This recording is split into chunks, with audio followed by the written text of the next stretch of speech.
going to say to Allah, قَدَّمْتُ لِي hayat, as they say in Surah Fajr, you just read. You're going to wish that you were alive. Give me one more second that I can do good before I leave this world. And it's a beautiful surah you read, Brother Ali. قَدَّمْتُ لِي hayat. I have to do something now, before I die. Well, the conquests and the struggles that you're going through as the material gains, you need to balance. Yes, use that as a tool, not as your God. Go after the material world, but use it to help humanity and your family and take care of each other.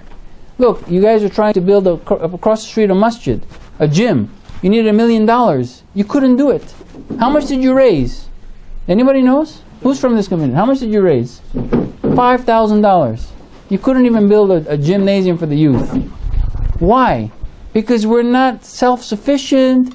We're taking menial jobs. We're getting an education, and we're not trying in the way that we should be trying. Be the best. Be fantastic in what you do. Do a good job. Struggle in the way of God. But at the same time, don't worship your job. Don't worship your material, because what are you going to do with it in the grave? What are you going to do with $5 in your pocket in your grave? Nothing. So use it before you lose it. Start working now. Now, we as human beings know, as Muslims, we know we're constantly being bombarded. I gave you the example of the antenna on the roofs as the big danger, the shaitan. Yeah, we have to be careful. What's happening? We're being brainwashed. We're being taught, this is the news, and we realize it's not. And we're being taught, this is the way you should live. And what's happening? We're forgetting why we've been created. We forget God. We forget, we become atheists. Many Muslims are forgetting God completely. So I don't believe. I believe in Darwinism. Darwin believed in God. Look in the books. He believed. There's a whole craziness happening that we're forgetting our basic knowledge of humanity and of creation. In the Quran it says, Bismillah ar-Rahman ar-Rahim, إن تؤتئ أكثر من في الأرض يدلك عن سبيل الله. And this is very important for us. If you were to follow a majority of the people of the earth, guess what will happen to you, brother? You'll get lost. If you follow the majority, they will take you away from the path of God. He says, okay, I want to please this guy. What would you like? I want you to like the color purple. Alright, what do you like? Pink. You can't even please two people in the same room. Everybody wants a different color. Everybody's going to take you a different path. And everybody's selfish. What am I going to get out of it? Alright, you want to do a program for the youth? Well, make sure I'm the chairman, vice president, or, I'm leaving. And I won't give my $5. Everybody wants power, and they're selfish, and they're greedy. Go to every community. Church, synagogue, masjid, I don't care. Everybody wants the power. Oh, I want the access to be the chairman. I want that parking spot that says I'm the chairman. I want it too. You want it too? Okay. First, you want to wear a turban? Become a sheikh. Oh, okay. Well, you can use the parking spot for the bicycles. You're still, young there. All right. Do you know what Islam in a nutshell is? Can anyone tell me? From the hadith? What is Islam? Yes. From Afro-religion, cleanliness. Yes, that's true. But yeah, cleanliness is next to godliness. But can a sister tell me what's Islam in a nutshell? If you have to tell me what Islam is, what is it to you? The Prophet said is to obey God and kindness to humanity. Do you know when the Prophet came, why people loved him? The Prophet Muhammad sallallahu alayhi wa alihi wa sallam. You know why people loved him? Allahumma salli ala Muhammad wa ala. Because he was so honest and so caring and so loving to humanity. He cared for everybody. There were people who threw rocks at him. He would ask, how are you? Are you doing okay? Maybe you're upset, but let me help you if you need something. One lady was throwing garbage at him. We know the story. And he went to visit her because one day she wasn't throwing garbage anymore. And he went to visit her and she says, are you going to hurt me now? He said, no, I'm just worried. I didn't see you today. And she was sick. And he says, you care for me? After what I did to you? And she became a Muslim and a true human being that day. So we need to think about obeying God, who is the most merciful, who's given Rahmatul Alameen, is the Prophet to us, is given us the Prophet. We need to obey God and start being a good human being. Some people say, well, is it okay I do some sins? What do you think, brother? Is it okay I disobey God a little bit? A little bit is okay, right? You know who told us to do that? You know who told us to do that? Shaitan. That big Iblis, the Lucifer. Why? He used to worship God for thousands of years. We heard the stories. He did one sajda for 1,000 years. You know, prostration to God for 1,000 years. We can't even spend 5 seconds. And then he got arrogant. And we know that. The arrogance is what kills us. Our own ego. He had the biggest ego. But the mistakes that he made, we have to learn from it. His racism. He says, I'm made of fire and humanity is made of dirt. I don't worship that. But you know what he did?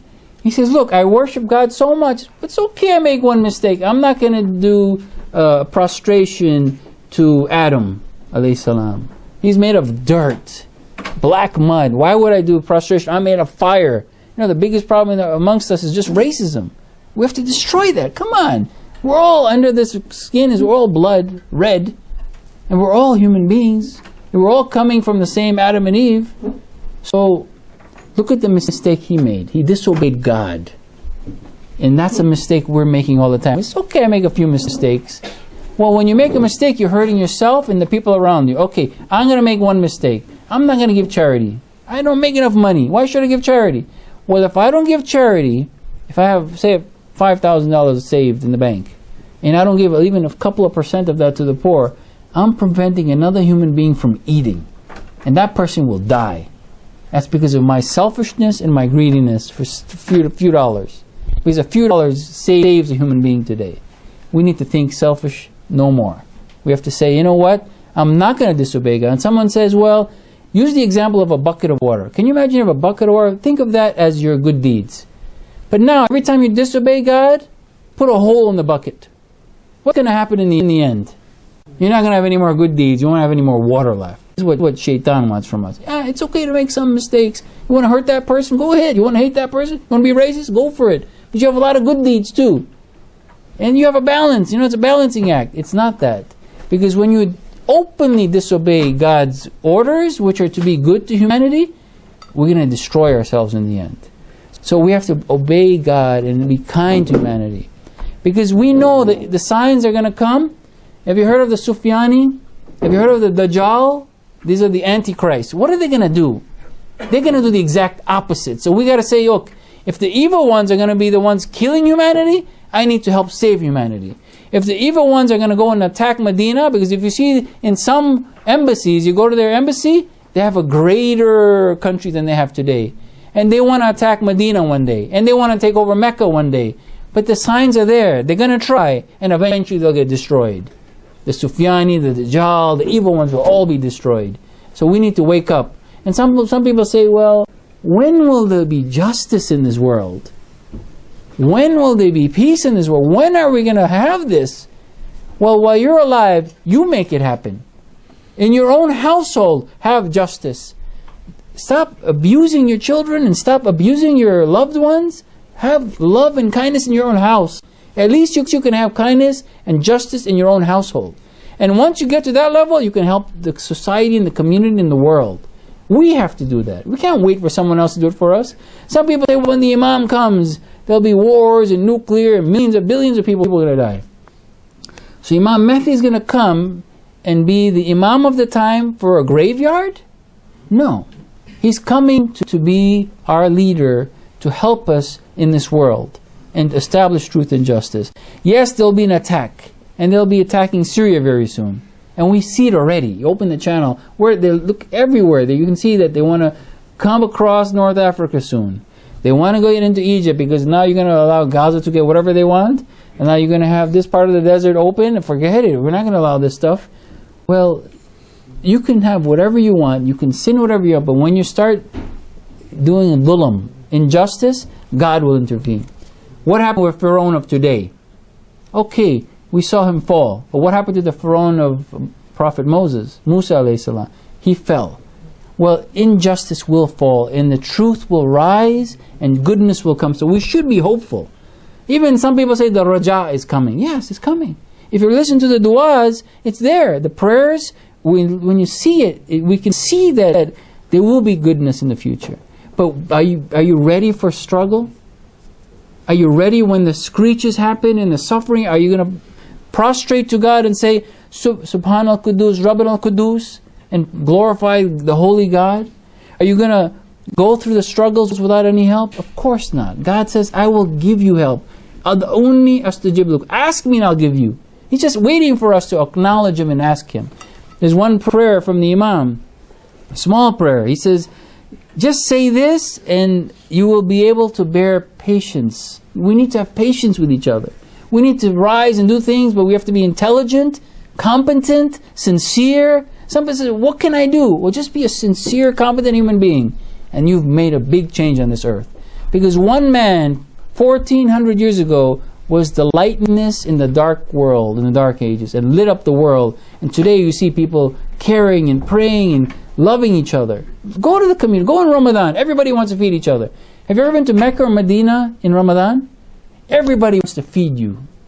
You know, some people think they're begging for you. No, they want to give you food. They want to get the blessings of feeding you at iftar time. That's Islam, brothers. We need to care for each other, not selfish. Give and Allah gives you more. Well, the prayer was, Ya Allah, Ya Rahman, Ya Rahim, Ya Muqallib al-Qulub, Thabbit Qalbi ala Dinik. This is the prayer that we ask God to help us. There's so many prayers, but we need to start waking up first. Because if we don't see the light, then we're in the darkness. And Allah and God is the only one who can take us out from the darkness. Allahu waliyul ladhina amanu. We recite this in Ayatul Kursi all the time. God is the one who will be the guardian of those who believe and take them out of the darkness into the light. What is the darkness? All these lies are in front of us. He will show us the light and see the truth. وَالَّذِينَ كَفَرُوا, and the unbelievers, who are their guardians? أَهُمَ التَّاغُوتِ, the evil ones. يُخْرِجُونَهُمْ مِنَ النُّورِ إِلَى الظُّلُمَاتِ, and they will take you from the light and into the darkness. So what are you going through right now in Montreal? You're being bombarded with darkness because they don't want you to come out of your cocoon. Come out of your cocoon and fly like a butterfly before it's too late. Salawat. Allahumma salli ala Muhammad wa ali Muhammad. I wanted to end because I know some of you have questions and answers, and if I don't know the answers, you will have the answer, or she will have the answer, but we should help each other. So otherwise I'll ask you something. Anybody, sisters, first?